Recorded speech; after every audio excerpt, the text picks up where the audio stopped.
Mulenge fresh.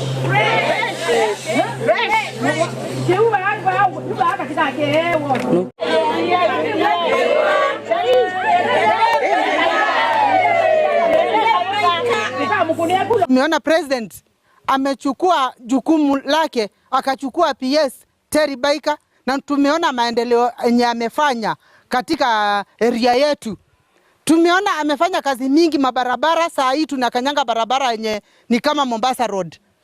Tumeona amefanya kazi nyingi kama mwanamke, na ndio tunasema sisi wanawake tunaomba wanawake wasimame wengi, ndiposa tuweze kusimamisha wanawake wasukume nchi hii ya Kenya. Sasa wanawake, unajua ni yeye mwanamke akiwa mahali yeye ni anakuanga foundation ya mboma. Sasa tunataka Terry sana. Kwa hivyo mtukufu rais, tunakuomba utuletee huyo mama wetu PS akuje Ukambani. Sasa ndio maendeleo ikue.